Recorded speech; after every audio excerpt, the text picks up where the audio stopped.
Hello विद्यार्थी मित्रांनो, मी ऋषिकेश शेंडे तुमचं स्वागत करतो माझ्या यूट्यूब चॅनलमध्ये। आजपासून आपण MST CETचा क्रॅश कोर्स सुरू करत आहोत आणि त्याच्यामध्ये सर्वात आधी आपण सॉलिड स्टेट नावाचं युनिट घेणार आहोत। तर MST CETची जे एक्झाम आहे त्याच्यासाठी आपल्याला केमिस्ट्री हा जो सब्जेक्ट आहे याला जे मार्क्स आहेत ते आहेत 50 मार्क्स आणि या 50 मार्क्ससाठी आपल्याला प्रिपरेशन करायचं आहे। आणि या 50 मार्क्समध्ये जे वेटेज आहे ते तुम्हाला माहितीच आहे। जे 40 मार्क्स आहेत ते तुमच्या 12च्या सिलेबसवरती आहेत आणि जे 10 मार्क्स आहेत ते तुमच्या 11च्या सिलेबसवरती आहेत। मग आजपासून आपण या सिलेबसला सुरुवात करू। तर सर्वात आधी बघा, सॉलिड स्टेट नावाचं युनिट बघणार आहोत आपण, त्याच्यावरचे MCQ बघणार आहोत। तर मी असं अज्यूम करतो की तुम्हाला सॉलिड स्टेट नावाचं युनिट येते आणि आता आपण काय करणार आहोत, त्याच्यावरचे MCQ सॉल्व करणार आहोत। आणि जेव्हा आपण हे MCQ सॉल्व करू तर MCQ सॉल्व करता वेळेसच तुमचे खूप सारे क्वेश्चन जे आहेत किंवा जे काही कन्सेप्ट आहेत ते कन्सेप्ट पण मी क्लिअर करून देण्याचा प्रयत्न करतो। तर इथं बघा काय दिसत आहे आपल्याला। पहिला क्वेश्चन आहे आपल्याकडे, which of the following is a pair of isomorphous substance. म्हणजे आपल्याला विचारलं त्यानं की आयसोमॉर्फस सबस्टन्सची पेअर कोणती आहे। तर सर्वात आधी आपल्याला हे माहिती पाहिजे की आपण आयसोमॉर्फस सबस्टन्स कशाला म्हणतो।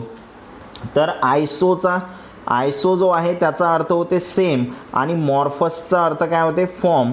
म्हणजे असे सॉलिड जे सेम फॉर्ममध्ये एक्झिस्ट करतात त्यांना म्हणतो आपण आयसोमॉर्फस। आणि या आयसोमॉर्फस सॉलिडसाठी जो ॲटोमिक रेशो आहे तो ॲटोमिक रेशो काय असतो, सेम असतो। हे पण आपल्याला माहीत पाहिजे, ॲटोमिक रेशो सेम असतो। त्याच्यासोबतच आणखी काही बेसिक गोष्टी आहेत, जसं यांच्या ज्या केमिकल प्रॉपर्टीज असतात, त्या केमिकल प्रॉपर्टीज पण काय असतात, सेम असतात। हे पण आपल्याला माहीत पाहिजे। त्यासोबतच यांचं जे क्रिस्टल स्ट्रक्चर आहे, क्रिस्टल स्ट्रक्चर पण काय असते, सेम असते। त्यानंतर आणखी एक प्रॉपर्टी माहीत पाहिजे आपल्याला, यांचा जो मॉलिक्युलर फॉर्म्युला आहे तो मॉलिक्युलर फॉर्म्युला पण काय असतो, सेम असतो। तर अशा काही बेसिक गोष्टी आहेत ज्या आपल्याला आयसोमॉर्फस सबस्टन्सविषयी माहिती पाहिजे। मग आता इथं चेक करा, आपल्याला सांगायचं आहे की कोणती पेअर, खाली पेअर दिलेला आहे त्याच्यामधली कोणती आयसोमॉर्फस सबस्टन्सची आहे। एक आहे Cr2O3 Fe2O3, एक आहे NaNO3 KCO3। बघा ऑप्शन कसे कॅन्सल करायचे ते सांगतो मी तुम्हाला। इथं NaNO3 आणि KCO3 आहे, तर हा ऑप्शन कसा कॅन्सल होते ते पाहू आपण। बघा तर NaNO3 मध्ये बघा Na एक आहे H2, त्यानंतर परत N आहे तो पण एक आहे आणि जे ऑक्सिजन आहे ते ऑक्सिजन किती आहे, 3 आहे। म्हणजे रेशो काय झाला, 1:1:3। KCO3 साठी बघा, जर तुम्ही KCO3 साठी बघितला तर इथं काय येणार आहे, K किती आहे, 1, त्यानंतर हा पण C1 आणि O किती आहे, 3। तर तुम्हाला इथं ॲटोमिक रेशो जो आहे तो सेम दिसत आहे, बरोबर। पण आता यांचं जे क्रिस्टल स्ट्रक्चर आहे ते क्रिस्टल स्ट्रक्चर सेम नाही आहे। तर हे तुम्हाला माहिती पाहिजे। जर तुम्ही टेबल व्यवस्थित प्रिपेअर केला, तुमच्या बुक्समध्ये आयसोमॉर्फस सबस्टन्सचे एक्झाम्पल आहेत आणि ते एक्झाम्पल जर तुम्ही व्यवस्थित प्रिपेअर केले तर तुमच्या लक्षामध्ये येईल की Cr2O3 आणि Fe2O3 हे आयसोमॉर्फस सबस्टन्स आहेत दोन्ही पण। त्यानंतर हा NaNO3 आणि KCO3 नाही आहे। त्यानंतर K2SO4 K3SeO4 हा पण नाही आहे आणि NaF आणि HI हा पण नाही आहे। तर आन्सर आहे तुमचं Cr2O3 आणि Fe2O3। तुम्हाला काय करायचं आहे, तुमचं जे सॉलिड स्टेट नावाचं चॅप्टर आहे त्याची थिअरी व्यवस्थित प्रिपेअर करता वेळेस तुमच्या लक्षामध्ये येईल की हे आयसोमॉर्फस सबस्टन्स आहे म्हणून। याच्यानंतर पुढे बघणार आहोत आपण पुढचा MCQ काय म्हणत आहे, under different condition single substance that crystallizes into 2 or more forms is known as। म्हणजे डिफरंट कंडिशनमध्ये एक सिंगल सबस्टन्स आहे जो 2 किंवा त्यापेक्षा जास्त फॉर्म्समध्ये आहे। 2 किंवा त्यापेक्षा जास्त म्हणजे होते पॉली आणि फॉर्म्स आहे, बरोबर। तर फॉर्म्सला म्हणतो आपण मॉर्फस, बरोबर। तर जे एखादा सबस्टन्स जर 2 किंवा त्यापेक्षा जास्त फॉर्ममध्ये एक्झिस्ट करत असेल तर आपण त्याला पॉलीमॉर्फस म्हणतो। त्यानंतर पॉलीमॉर्फसचं दुसरं नाव आहे ॲलोट्रोपिक। तर पॉलीमॉर्फस म्हणजेच तुम्ही काय म्हणू शकता, ॲलोट्रोपिक फॉर्म। तर एखादा सबस्टन्स जर एकापेक्षा जास्त फॉर्ममध्ये डिफरंट कंडिशनमध्ये एक्झिस्ट करत असेल तर आपण त्याला काय म्हणतो, ॲलोट्रोपिक फॉर्म।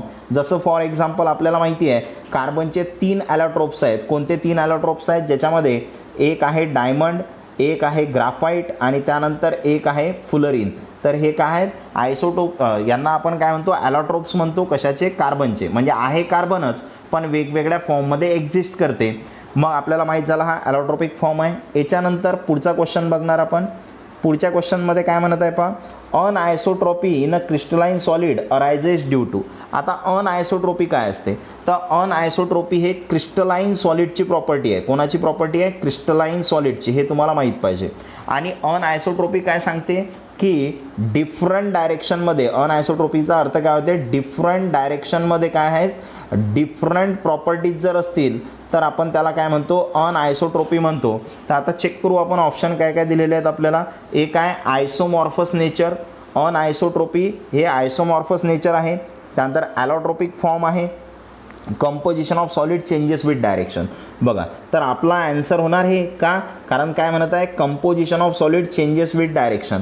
डायरेक्शननुसार कंपोजिशन जर चेंज झालं, जसं फॉर एक्झाम्पल हे इथं पार्टिकल्स काढत आहो मी, तर हे समजा एक आपल्याकडे सॉलिड आहे, बरोबर. आणि हे कोणतं सॉलिड आहे, तर इथं पार्टिकलची तुम्हाला काय दिसत आहे, रेग्युलर अरेंजमेंट दिसत आहे. मग आता या डायरेक्शनमध्ये गेले तर कंपोजिशन वेगळं आहे, या डायरेक्शनमध्ये गेले तर कंपोजिशन वेगळं आहे, या डायरेक्शनमध्ये गेले तर कंपोजिशन वेगळं आहे. म्हणजे कंपोजिशन सॉलिडचं चेंज होऊ राहिलं डायरेक्शननुसार. तर असं क्रिस्टलाइन सॉलिडमध्ये असते आणि या प्रॉपर्टीला काय म्हणतो आपण, अनआयसोट्रॉपी म्हणतो. त्यानंतर पुढचा MCQ बघू आपण. बघा काय दिलेलं आहे आपल्याला, which of the property is not related to crystalline solid. म्हणजे खालची कोणती प्रॉपर्टी क्रिस्टलाइन सॉलिडची नाही आहे. तर बघा, they have sharp and characteristic melting point. तर हे क्रिस्टलाइन सॉलिडची प्रॉपर्टी आहे. जो क्रिस्टलाइन सॉलिड आहे त्याचा जो मेल्टिंग पॉईंट आहे तो शार्प असते. त्याच्यानंतर ते अनआयसोट्रॉपिक असतात. आपल्याला माहिती आहे क्रिस्टलाइन सॉलिड कसे असतात, अनआयसोट्रॉपिक असतात. They are isotropic. तर हा ऑप्शन तुमचा कसा आहे, इनकरेक्ट आहे. दे एक्झिबिट लॉंग रेंज ऑर्डर, आणि त्यांचं स्ट्रक्चर ऑर्डर्ड असते आणि त्याच्यामध्ये लॉंग रेंज असते. म्हणजे हे तिन्ही ऑप्शन करेक्ट आहेत. आपल्याला नॉट म्हटलं त्यानं, म्हणजे कोणता आहे, दे आर आयसोट्रॉपिक. हे जे प्रॉपर्टी आहे, हे प्रॉपर्टी कोणाची आहे, ॲमॉर्फस सॉलिडची आहे. कोणाची आहे, ॲमॉर्फस सॉलिडची. याच्यानंतर पुढचा क्वेश्चन बघू आपण. काय म्हणत आहे पहा, select the substance which is not amorphous substance. Amorphous नाही आहे असा सबस्टन्स सिलेक्ट करा. तर ग्लास हा ॲमॉर्फस सबस्टन्स आहे, रबर पण ॲमॉर्फस सबस्टन्स आहे, टार पण ॲमॉर्फस सबस्टन्स आहे. हे तिन्ही पण ॲमॉर्फस सबस्टन्सचे एक्झाम्पल आहेत. मग ऑप्शन काय होणार, नन ऑफ दिस. तर तुम्हाला काय करायचं आहे, जो ॲमॉर्फस सबस्टन्स आहे त्याचे एक्झाम्पल तुम्हाला लर्न करायचे आहेत. तर ग्लास, रबर, टार हे तिन्ही पण ॲमॉर्फस सबस्टन्स आहेत. म्हणजे ऑप्शन झाला तुमचा नन ऑफ दिस, हे तुमचा आन्सर आहे. त्यानंतर पुढचा क्वेश्चन बघू. बघा काय म्हणत आहे, amorphous solid is also known as.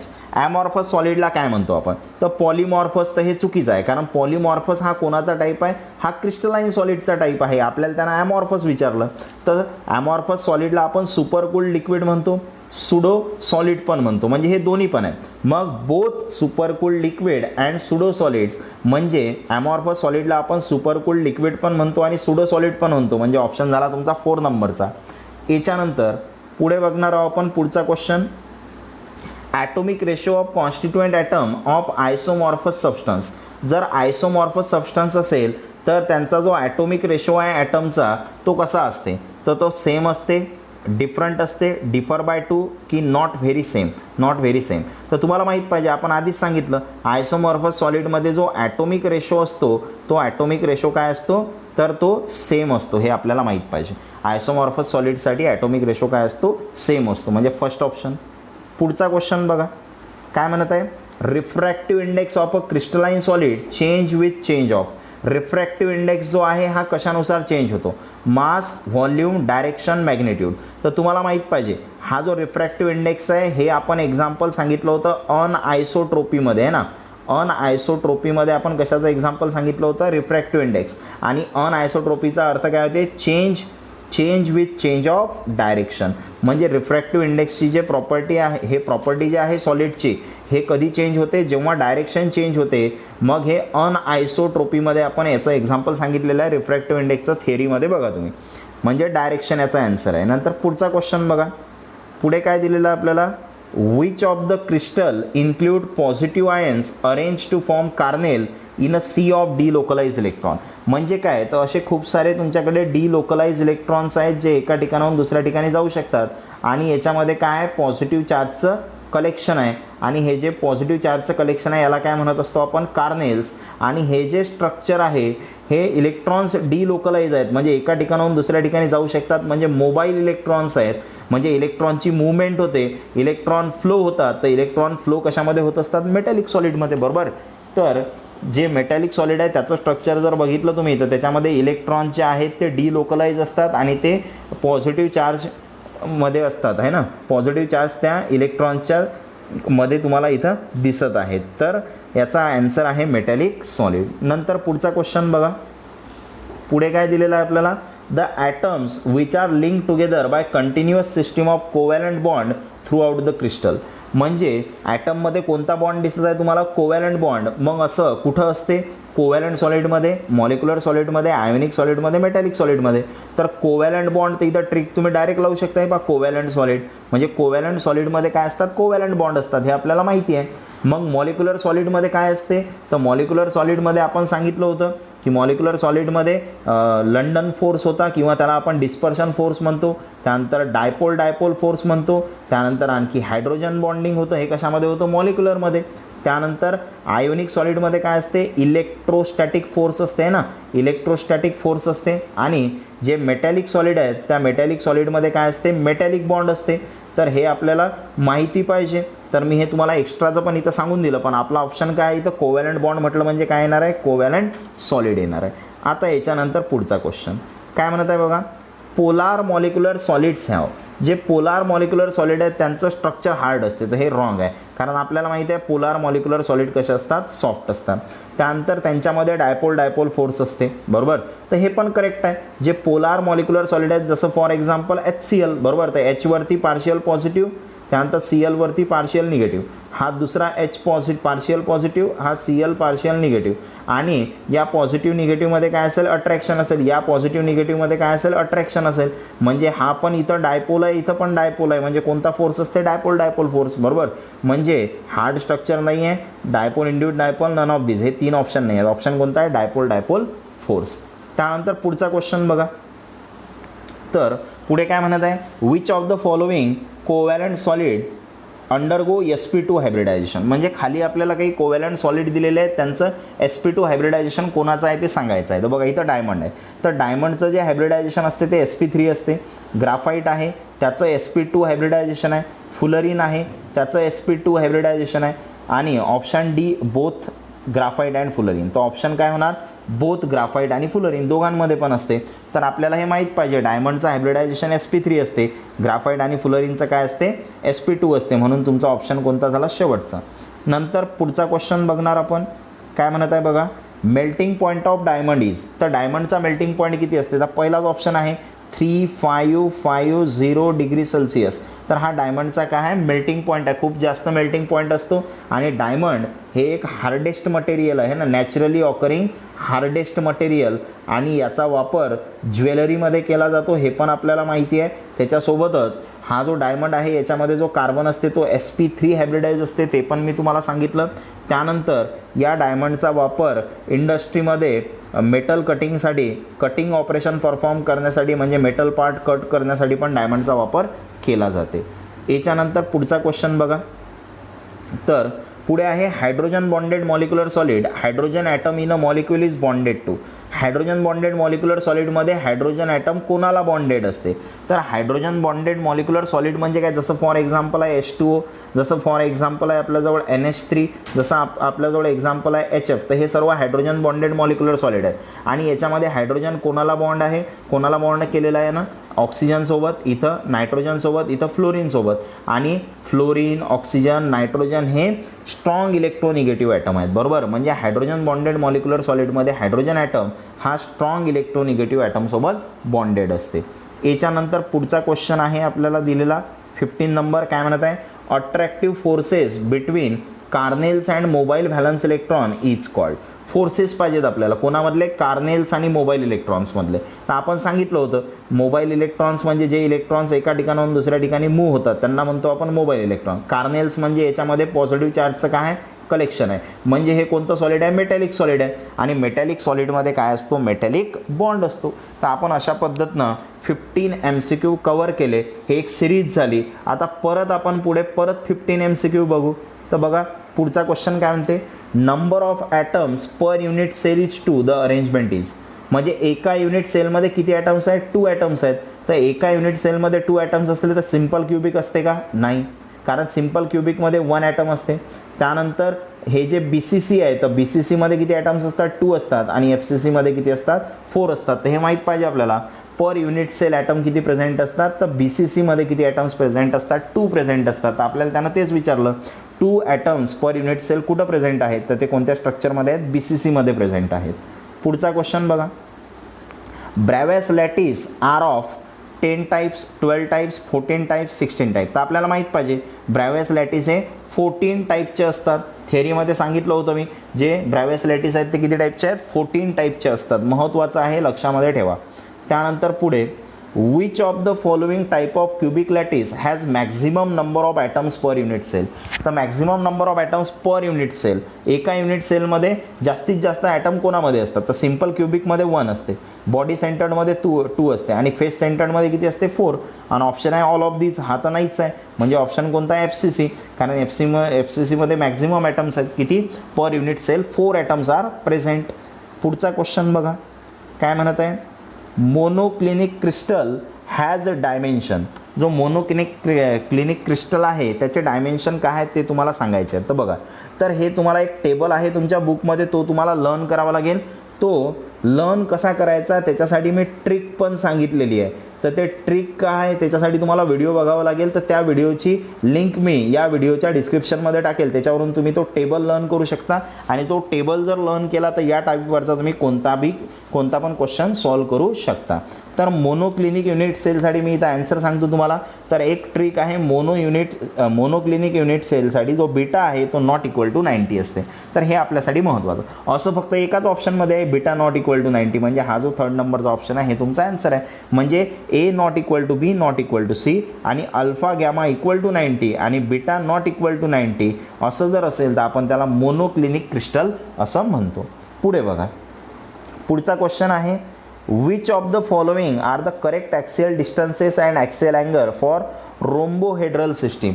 तर रोम्बोहेड्रल सिस्टीमसाठी आपल्याला सांगायचं आहे की कोणते काय सांगितलं आपल्याला त्यानं. तर which of the following are the correct axial distances. Axial distances म्हणजे काय A B आणि C मधलं. त्यानंतर ॲक्सियल अँगल काय असतात अल्फा त्यानंतर बीटा त्यानंतर गॅमा यांना काय म्हणतो आपण ॲक्सियल अँगल्स म्हणतो. मग आता याच्याविषयी आपल्याला सांगायचं आहे. तर रोम्बोहेड्रलमध्ये काय असते तर सर्वात महत्त्वाचं बघा रोम्बोहेड्रलमध्ये A equal to B equal to C असते.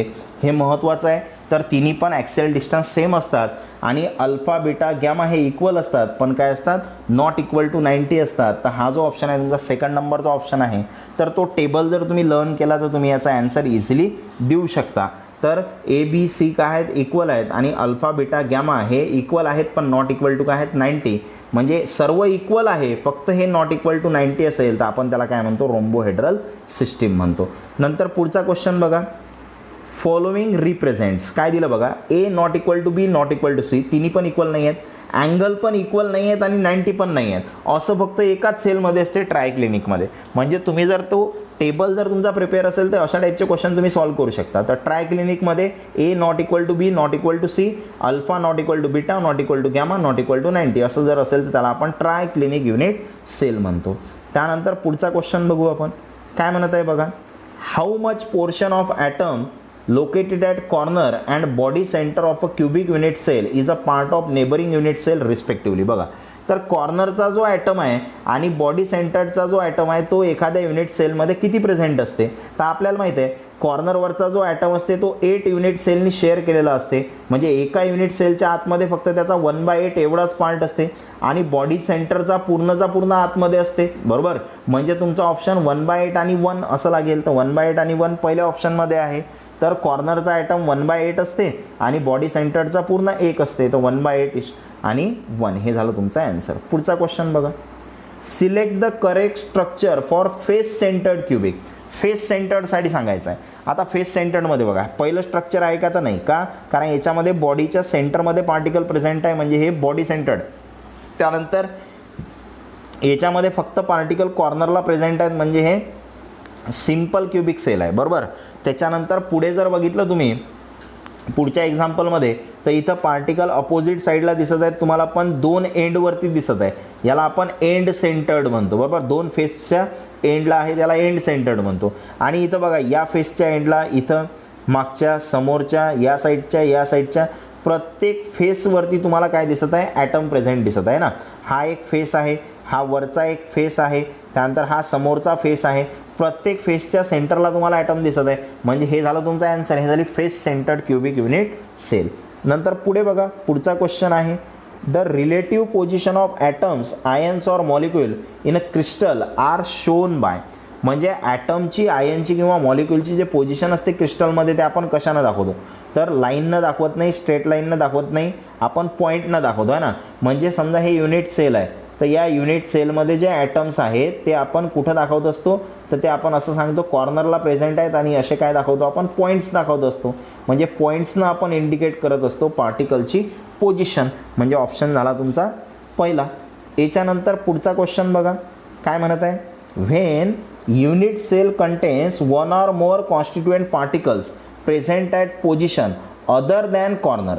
म्हणजे कुठं पार्टिकल्स प्रेझेंट आहेत, तर कोणत्या पोझिशनला आहेत, unit cell contain one or more constituent particle present at position other than corner. म्हणजे कॉर्नरला सोडून दुसऱ्या ठिकाणी पार्टिकल्स आहेत, in addition to those at corners. म्हणजे पार्टिकल्स बघा कुठं प्रेझेंट आहेत. म्हणजे हे युनिट सेल आहे, याच्या युनिट सेलच्या कॉर्नरला पार्टिकल्स प्रेझेंट आहेतच म्हणते, आणि या कॉर्नरसोबतच आणखी पण कॉर्नरला सोडून पार्टिकल आहे. समजा इथं असेल किंवा इथं असेल किंवा बॉडीच्या सेंटरमध्ये असेल असं.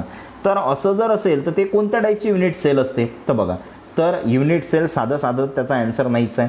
प्रिमिटिव्ह युनिट सेल आहे का, तर प्रिमिटिव्ह म्हणजेच असते सिम्पल, त्याच्यामध्ये फक्त कॉर्नरला प्रेझेंट असते. म्हणजे हे पण ऑप्शन नाही आहे. आणि सिम्पल तर सेमच ऑप्शन आहे, हे पण नाही आहे. म्हणजे ज्या नॉन प्रिमिटिव्ह युनिट सेल आहेत, नॉन प्रिमिटिव्ह म्हणजेच काय, सेंटर्ड युनिट सेल म्हणतो आपण त्यांना. काय म्हणतो, सेंटर्ड युनिट सेल. तर सेंटर्ड युनिट सेलमध्ये पार्टिकल्स कुठं प्रेझेंट असतात, कॉर्नरला पण असतात आणि कॉर्नरला सोडून दुसऱ्या ठिकाणी पण प्रेझेंट असतात. म्हणजे ॲन्सर झालं नॉन प्रिमिटिव्ह युनिट सेल. त्यानंतर पुढचा क्वेश्चन काय म्हणत आहे पहा, select the incorrect statement. Incorrect statement सांगायचं आपल्याला. Total number of particles present in one simple cubic unit cell is 1. आपल्याला माहिती आहे सिम्पल क्युबिक युनिट सेल असेल तर त्याच्यामध्ये 1च पार्टिकल असतो. म्हणजे हे करेक्ट आहे. Total number of particles in one body centred cubic unit cell is 1. Body सेंटर्डमध्ये 2 असते, 1 नसते. म्हणजे हे रॉंग आहे. त्यानंतर total number of particle in face centred. Face centred असेल तर त्याच्यामध्ये 4 आहे. म्हणजे हे पण करेक्ट आहे. नन ऑफ दिस. मग ऑप्शन कोणता येणार तुमचा, सेकंड नंबरचा. आपल्याला त्यानं इनकरेक्ट स्टेटमेंट सांगितलं. इनकरेक्ट कोणता आहे, बॉडी सेंटर्डसाठी, कारण बॉडी सेंटर्डमध्ये 2 असतात, यानं इथं 1च सांगितलं. म्हणजे हा ऑप्शन तुमचा रॉंग आहे. म्हणजे हा ऑप्शन तुमचा राईट आहे, कारण त्यानं इनकरेक्ट विचारलं. मग पुढचा क्वेश्चन बघा काय म्हणत आहे, a unit cell is characterise by. Unit सेलला तुम्ही कसं कॅरेक्टराइज करता, तर बघा, its dimension along the 3 axes. आपण त्यांच्या 3 एजेसच्या डायमेन्शन सांगतो, बरोबर आहे. ए असते, बी असते आणि सी असते. अँगल बिटवीन द एजेस, बरोबर आहे. अल्फा, बीटा आणि गॅमा हे अँगल आहेत, हे पण ऑप्शन बरोबर आहे. 6 पॅरामीटर आहेत का, 6, 1, 2, 3, 4, 5, 6 पॅरामीटर. म्हणजे तिन्ही पण ऑप्शन आहेत. म्हणजे चौथा ऑप्शन येणार ऑल ऑफ दिस. पुढचा क्वेश्चन काय म्हणत आहे पहा, पुढे दिलेलं आहे आपल्याला, end centred crystal lattice is present in. End centred कशामध्ये प्रेझेंट असते, तर ट्रायक्लिनिकमध्ये असते, त्यानंतर रोम्बोहेड्रलमध्ये असते, ऑर्थोरोम्बिकमध्ये असते की क्युबिकमध्ये असते. तर तुम्हाला माहीत पाहिजे ऑर्थोरोम्बिक युनिट सेलमध्ये एंड सेंटर्ड युनिट सेल काय असते, प्रेझेंट असते, बरोबर. तर एंड सेंटर ट्रायक्लिनिकमध्ये पण नसते, रोम्बोहेड्रलमध्ये पण नसते, क्युबिकमध्ये पण नसते. कशामध्ये प्रेझेंट असते, ऑर्थोरोम्बिकमध्ये प्रेझेंट असते.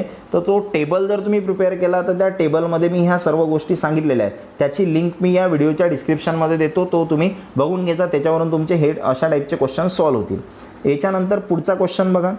पुढचा क्वेश्चन दिलेला आहे आपल्याला, shape of any crystal lattice depend on. Crystal लॅटिसचा शेप कशावर डिपेंड असते, त्याच्यामुळे युनिट सेलवर डिपेंड असते, बरोबर. म्हणजे क्रिस्टल लॅटिस बनलेलं कशापासून आहे, तर युनिट सेलपासून. म्हणजे युनिट सेलचा जसा शेप असेल तसाच शेप कोणाचा असेल, क्रिस्टल लॅटिसचा असेल. म्हणजे क्रिस्टल, सेल, सॉलिड हे तुमचे ऑप्शन नाही आहेत. ऑप्शन काय आहे, युनिट सेल. नंतर पुढे बघणार आपण, पुढचा क्वेश्चन काय दिला आपल्याला, end centred unit cell have constituent particles at corner. म्हणजे एंड सेंटर्ड युनिट सेलमध्ये पार्टिकल्स कुठं असतात, corner, and 1 particle at the centre of.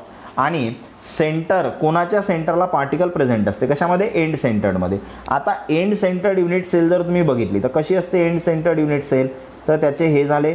अशा पद्धतीनं आपण एंड सेंटर्ड युनिट सेल काढू. कॉर्नर्सला पार्टिकल्स प्रेझेंट आहेत आणि कॉर्नरसोबतच आणखी पार्टिकल कुठं असतात, ईच फेसेस, तर रॉंग आहे. फेसला प्रत्येक फेसला नसते, कारण प्रत्येक फेसला जर असतं ते FCC असतं. त्यानंतर बॉडीमध्ये असते का, तर एंड सेंटरच्या बॉडीमध्ये पण नसते. एनी टू अपोजिट फेसेस, हे माहिती आहे आपल्याला, दोन अपोजिट फेसेसच्या सेंटरला काय असते, पार्टिकल प्रेझेंट असते अशा पद्धतीनं. तर हे एंड सेंटर्ड युनिट सेल आहे ज्याच्या दोन अपोजिट एंडला काय प्रेझेंट असतात, पार्टिकल्स प्रेझेंट असतात. बॉडी अँड इच फेस, बॉडीमध्ये तर नसतेच, म्हणजे ऑप्शन येणार तुमचा 3rd नंबरचा. तर अशा पद्धतीनं आपण सॉलिड स्टेट या टॉपिकच्या आज जवळपास किती MCQ सॉल्व्ह केले, 30 MCQ सॉल्व्ह केले आहे ना. आणि 30 MCQ आणि खूप चांगल्या पद्धतीनं केले मी. याच्यामध्ये आणखी पण तुमचे खूप सारे MCQ कवर केले, आणखी पण खूप सारे कन्सेप्ट मी तुम्हाला याच्यामध्ये सांगितले. तर पुढील लेक्चरमध्ये आणखी आपण या सॉलिड स्टेट या युनिटचे MCQ बघू. पण त्याआधी जर तुम्ही चॅनलला सबस्क्राईब केलं नसेल तर चॅनलला सबस्क्राईब करा. त्यानंतर व्हिडिओला लाईक करा आणि त्याच्यासोबतच व्हिडिओ कसा वाटला कमेंट